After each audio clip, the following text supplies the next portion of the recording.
Assalamualaikum warahmatullahi wabarakatuh. Saya Muhammad Kemari Jamutakin dari kelompok 4 akan membahas tentang akuntansi komparatif di Belanda. Akuntansi di Belanda memiliki beberapa paradoks yang menarik.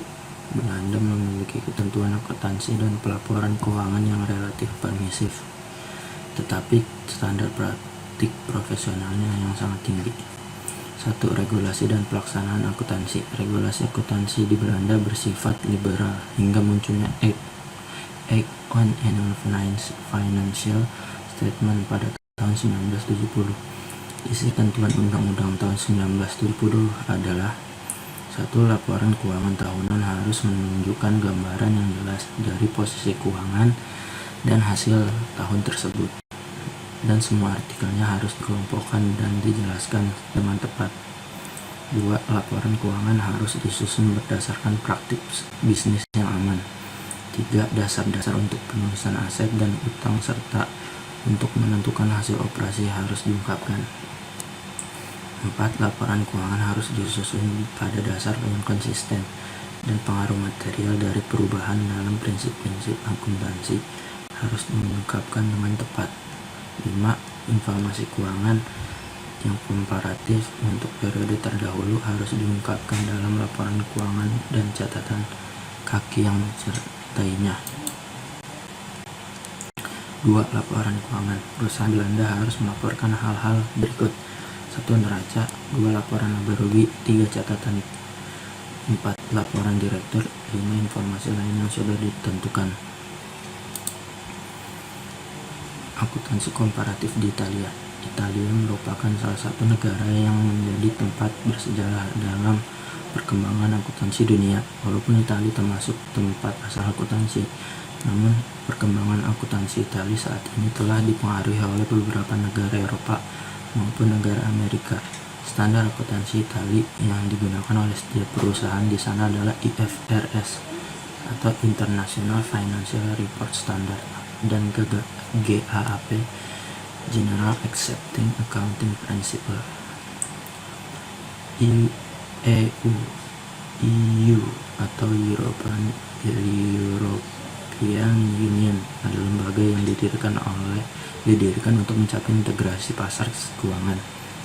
Sejak tahun 2002 sampai Uni Eropa mengatur seluruh perusahaan Eropa termasuk pasar modal, bank, dan perusahaan asuransi untuk menggunakan IFRS. Hal ini dilakukan agar pertukaran informasi antar negara di Eropa lebih mudah dilaksanakan.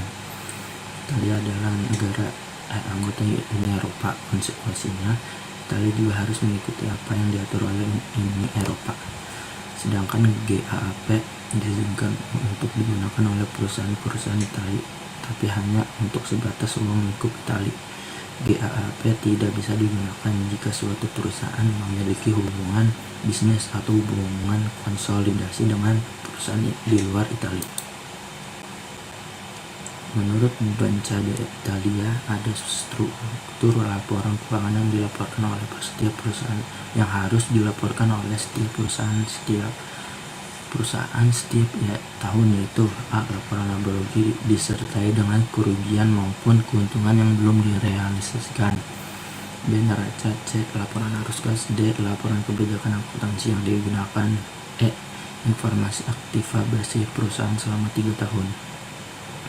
Regulator domestik Italia dalam mengawasi penggunaan standar akuntansi di setiap laporan keuangan perusahaan, yaitu Banca d'Italia, merupakan bank sentral Italia yang mengatur seluruh kegiatan ekonomi di Italia. Selain itu juga menjadi bagian dari European System of Central Banks. 2. Consob atau Commissione Nazionale per le Société e la Borsa atau Italian Securities and Exchange Commission adalah lembaga yang berwenang bertanggung jawab untuk mengatur peredaran saham di Italia.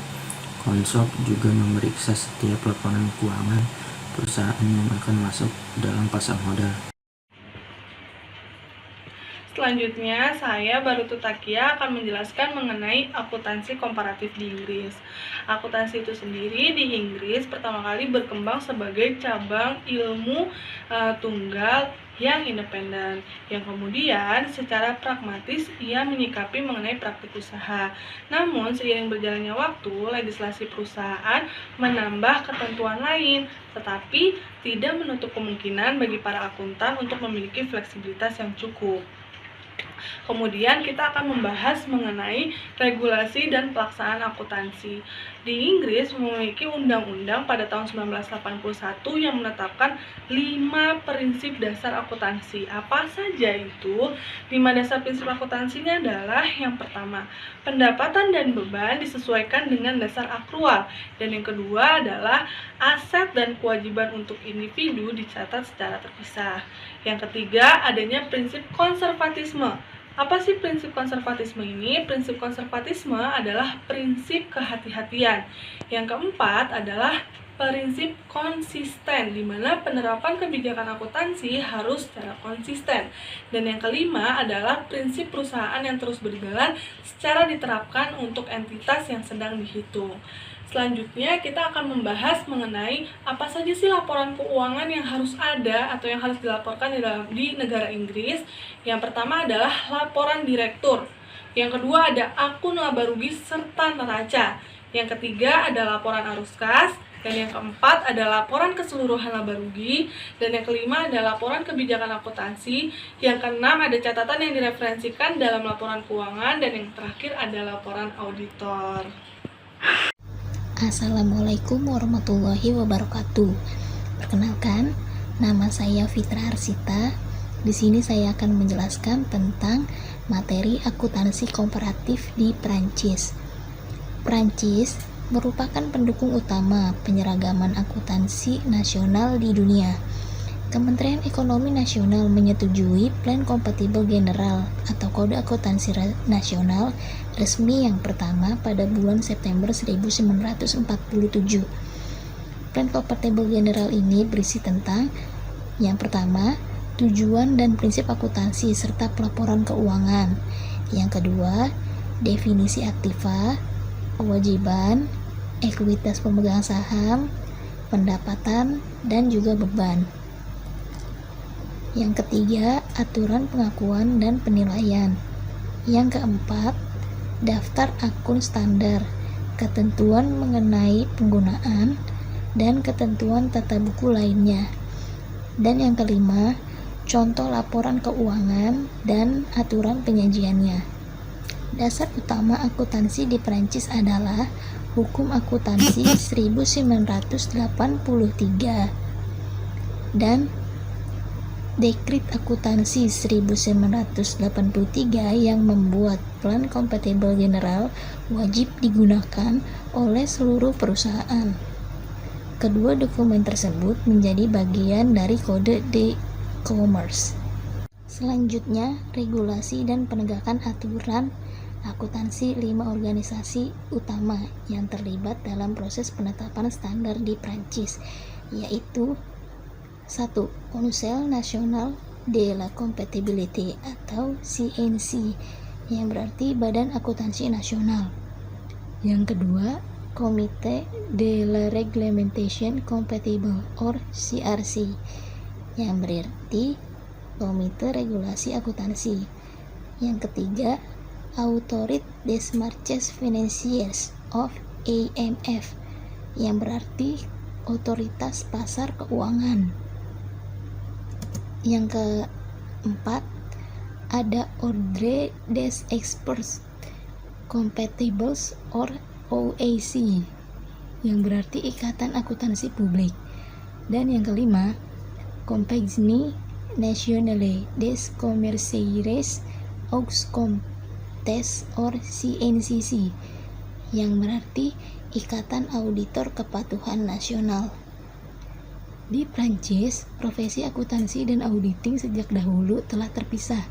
Akuntansi dan auditor Prancis diwakili oleh kedua lembaga, yaitu OAC dan CNCC. Meski terdapat sejumlah orang yang menjadi anggota keduanya, Sesungguhnya, 80% akuntan dengan kualifikasi di Prancis memiliki kedua klasifikasi tersebut. Dua lembaga profesional memiliki hubungan dekat dan bekerja sama untuk kepentingan bersama. Kedua terlibat dalam pengembangan standar akuntansi melalui CNC dan CRC, dan keduanya mewakili Prancis di AASB. Selanjutnya ada laporan keuangan. Perusahaan Prancis harus melaporkan berikut ini. Yang pertama ada neraca, yang kedua laporan laba rugi, yang ketiga catatan atas laporan keuangan, yang keempat laporan direktur, dan yang kelima laporan auditor. Laporan keuangan seluruh perusahaan, perseroan, dan perusahaan dengan kewajiban terbatas lainnya yang melebihi ukuran tertentu harus diaudit.